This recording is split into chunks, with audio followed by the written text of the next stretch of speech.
nice to have you here. Today I will talk about Adobe Summit Rockstar Showcase, and if be more precise, the project that we at Commerce Rockstar developed for our customers for sure, but after sending the application to Adobe Commerce Rockstar Award, we've been selected as a top 3, and basically this video will be published after the presentation on the summit. So I hope we won and we got to top 1, but even if it didn't happen, that's fine, we're already there. And today my goal is to share a bit more details about the project. So if you were not able to participate on a summit, or you want to know more because it will be a bit more technical, then yeah, you're basically on the right place, on the right time. And let me shortly describe you what is all about. So I will first cover the project architecture and will tell what the project is about. I will then also go through the APIs we implemented and the way we build it, and basically will sharing our takeaways, our solution with you. So I hope it will be interesting.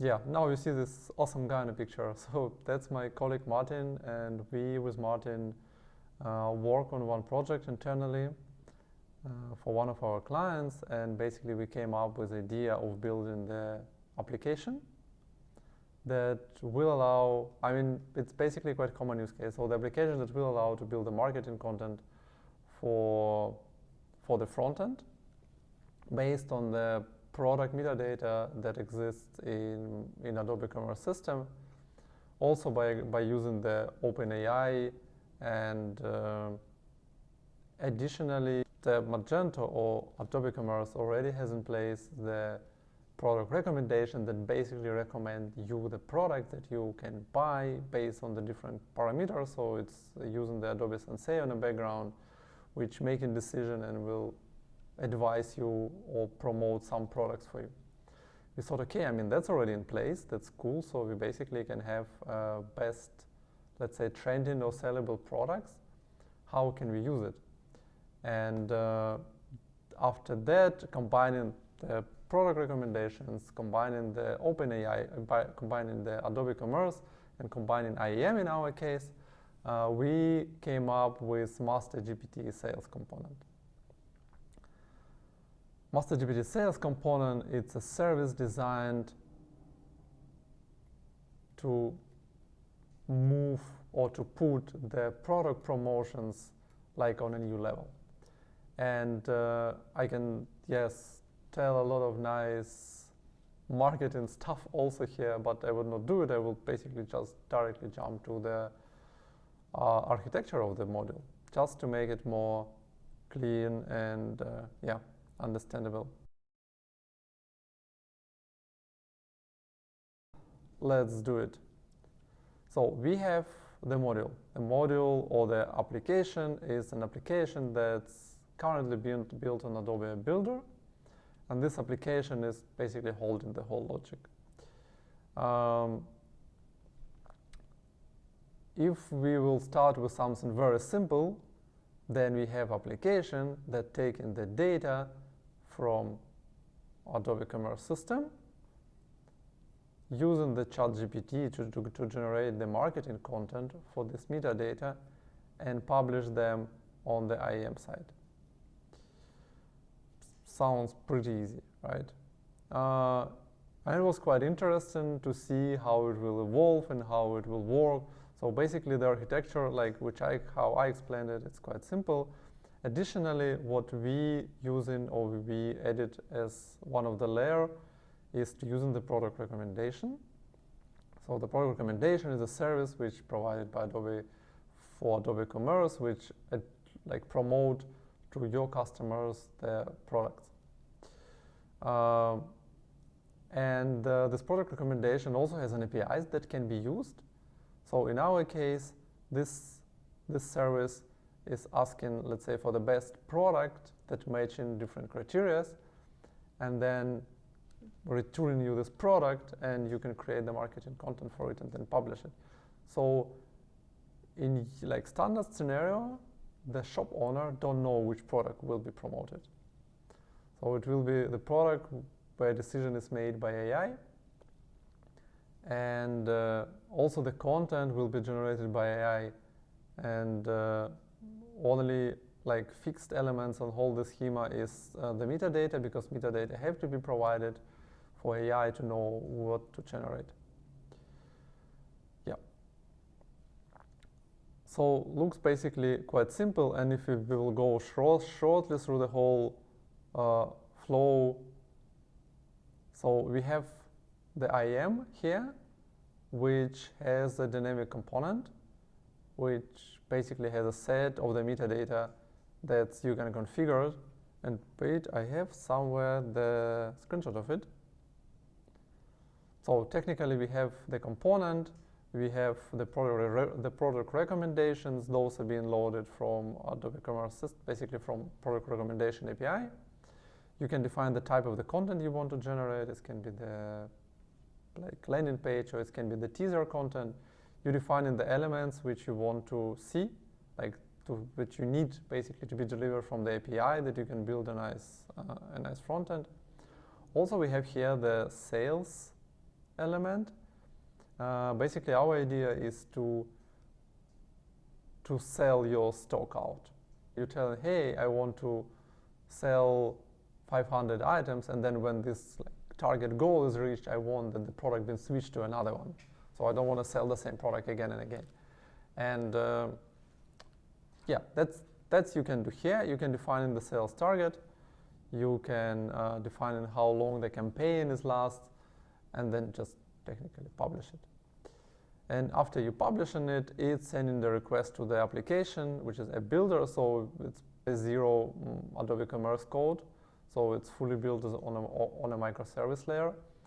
And it's publishing it, and it's telling, hey, I have this component with those settings. Hey, I need a content for it.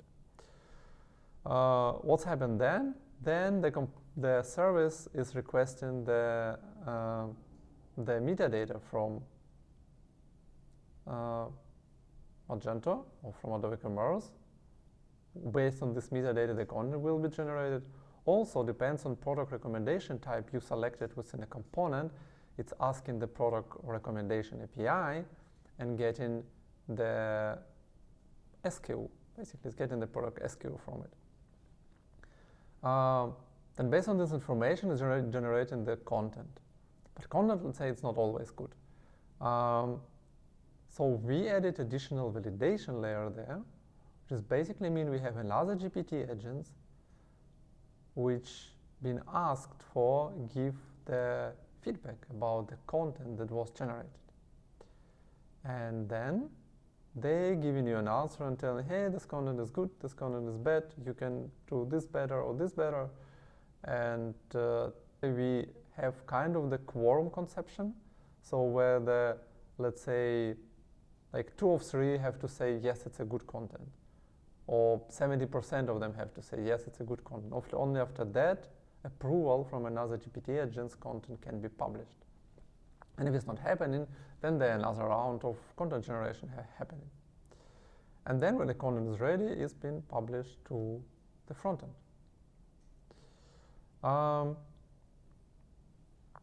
Additionally here, let's say we thought about, we can use Adobe API Mesh, so that's a possibility where we can have a metadata content being received from different systems, not only from Adobe Commerce. So Adobe Commerce is only the main one, and then let's say you have some metadata stored on PM for your product and so on. So yeah, that's it. So I want also to share some links with you, just that you later on can read more detail, because I use some buzzwords and some services which you may not know about. So that's our application. That's a builder application. Basically, it's super simple, because for this operation we don't need any custom APIs or any complex elements.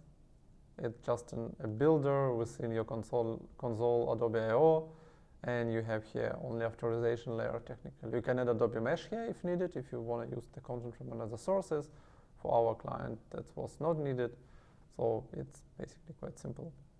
Nothing much to tell here about.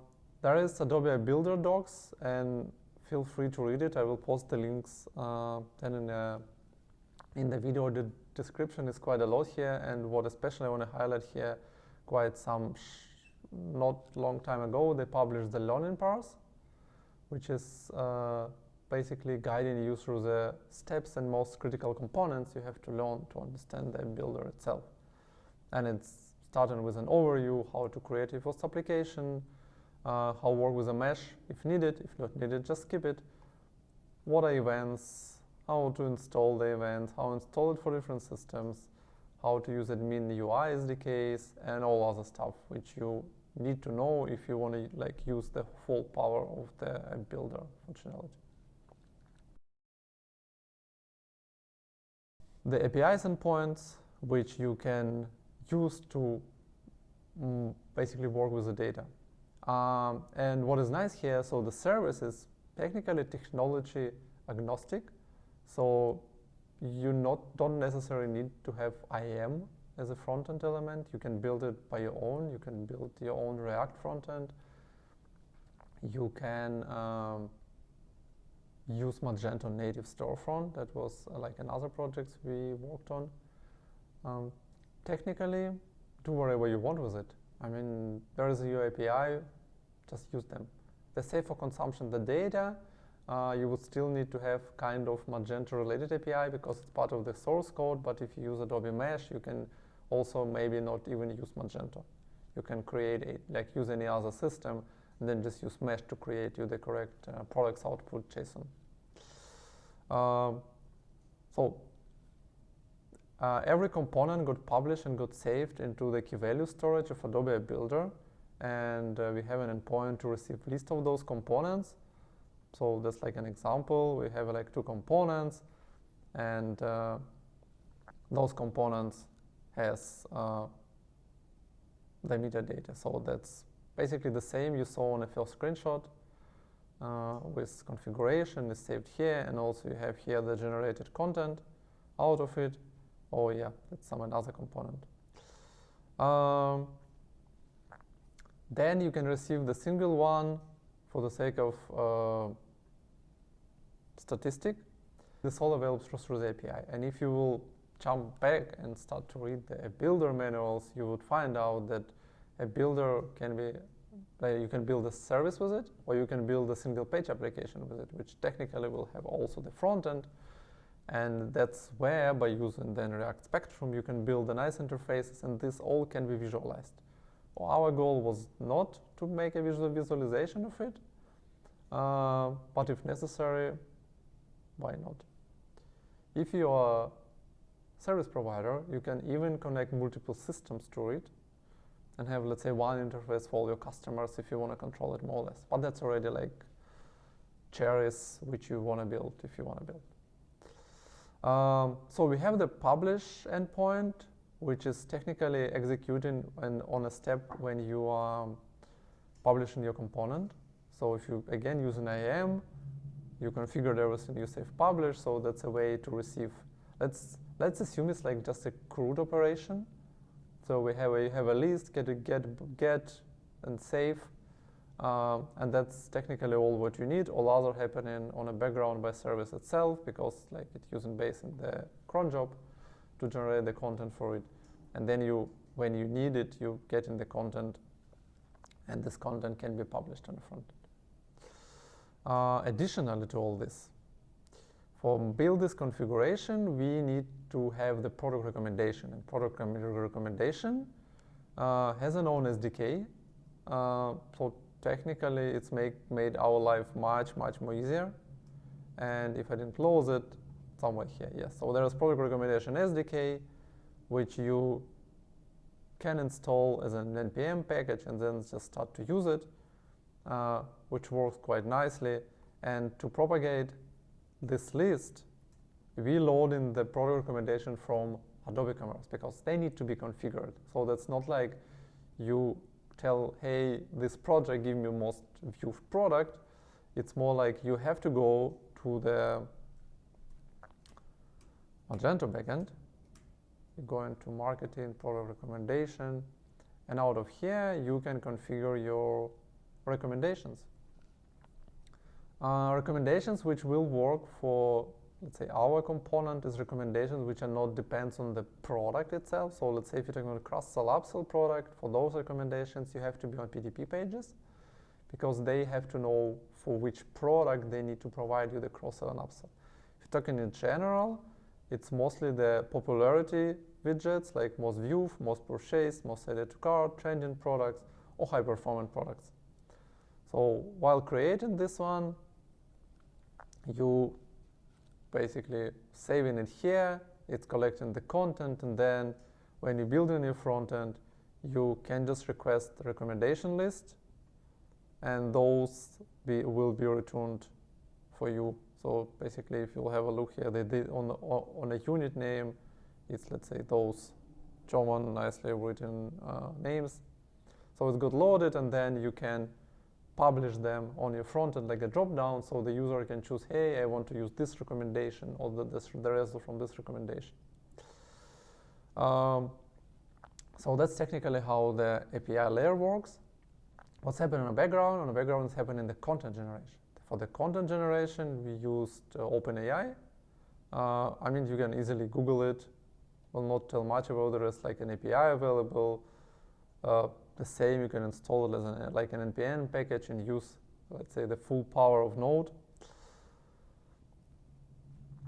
And then you generate in the content.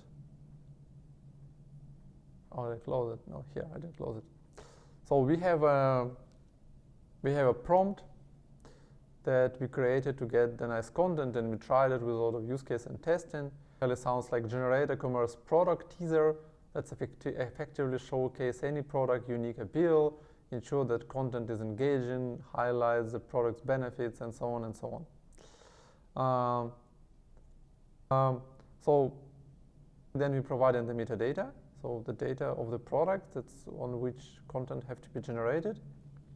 And then we're also asking, hey, please structure the JSON response as follows. So the response we get in the JSON, which is technically then much easier to work with. And yeah, so basically we can then proceed and use the JSON to parse it and to get a content from. ChatGPT is very fast. And then we basically get in the result with like a JSON content with nice elements. We can just get it and then send it to front end and then do whatever you want with it. Basically, in this case, we are not sending it to front end, we're still sending it to the validation first. And what additionally we will do, we will have a validation call. So where we tell them, hey, act as a brilliant landing page proofreader and evaluate the effectiveness of the landing page content provided below, and then come in the content. And then please give us your score, which is, let's say, number between 0 and 1, and in this case, let's say, for example, 0.75. And then after sending the content, you will receive the result here, hey, the score is 0.85, which is quite nice. Means, okay, our content is quite good, it can be published. So the threshold we can define ourselves already. Yeah, and that's basically it from the API perspective. Let me shortly check the slides deck we will have on we already had, right? We are in the future. We already had on the summit. This diagram you already saw, looks quite nice. This one, let me make it full screen. So that's is showing that we not much services locked because the main service is still the application. All other can be easily replaced. And even if you don't want to use product recommendation, you can just send the SKU directly for which you want to get the content. Yeah, so that was our quorum constant, and what additionally I want to share is that we tried, let's say, multiple runs for the same. um, for the same content by different GPT agents, and we got mostly the same result always and always again. So, and what additional I would like to show is that we run the same request to validate the content for the same content to different GPT agents, and they return us always the same result, which basically telling that API is super reliable. So you can rely on it, and you shall not worry that the same content one time will be validated with 0.2 and another time with 0.8. So if content is good, then content is good. And yeah, that was our outcome, that we have a lot of runs and we had a different content we sent to the GPT to validate. And it was like a bad content which had the bad outcome, and there was no variation. If you had somehow medium, which can vary, I mean, let's say if I, think it's medium, my friend can think it's okay, or another one say it's bad. So, but still outcome showing us that it was quite average and it's quite medium. And variation was like quite small one. The medium, good content, we always got the same result, which we really like because we can rely on the validation here. Yeah. So as a conclusion out of all this development process we built, first conclusion, don't be afraid to submit your ideas to different events, awards, nominations. Honestly, it's easier than it looks like, and I guess mostly people are afraid to be denied. That's okay. Out of 20 my submissions, I usually accept it once or twice, but that doesn't really matter. I mean, that's your job. If it's your passion, just do the stuff. Then let's come back to the topic itself. So we have build the fully composable architecture. So basically every element of all this diagram I showed you before can be replaced with another system, and they will work, I mean, because it's all API based stuff. We have efficient content creation, so which reduced the manual work like tremendously. What I can tell you that we even tried to have the multilingual content being generated. So let's say if my metadata on my shop is only German based, as our clients are mostly German based, and I'm asking the GPT to generate the English content for it, it's doing it like quite good, and you can rely on it. So basically it's reducing the amount of work tremendously, because you don't need to worry about the content basically. I mean, you don't need to do it manually, you don't need to hire the people. I mean, I don't want to tell don't hire the people. I mean, maybe then I'm really in trouble. But amount of work would be really reduced for those people. We have really, let's say,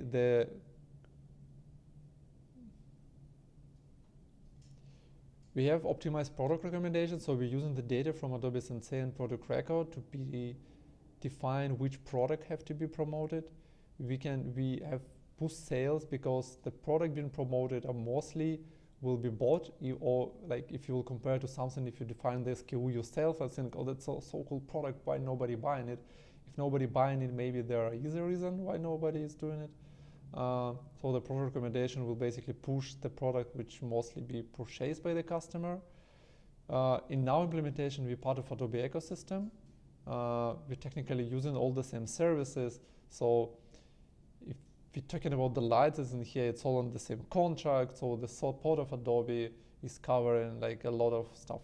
I mean, well, not say everything, but like huge amount of stuff where you can address it to Adobe because it's their responsibility, and everything which is related to the infrastructure, which I usually hate to manage, is being managed by the Adobe in this case. We have consistent quality, so the ChatGPT, I mean, you can technically use another GPTs.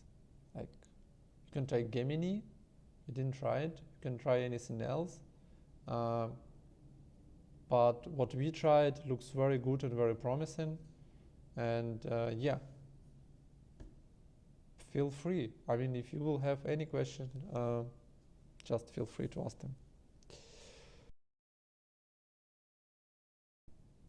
So what are our future steps can be? Basically, we don't want to stop at this point. I mean, this component looks quite promising, and we really like the way how it works now. Like, your imagination can fly away with it. You can enable the AI generated, you can enable the image generation API there.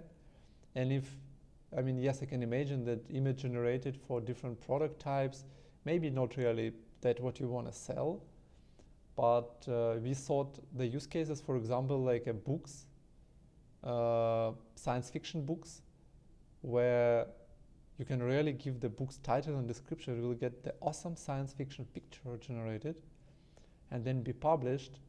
That's something you can definitely do. You can work on multi-language stuff. That's what I already told before. So to have implemented support of multi-language depends on where the customer came from. Additionally, as we use the product recommendation engine there, we can have personal content generated.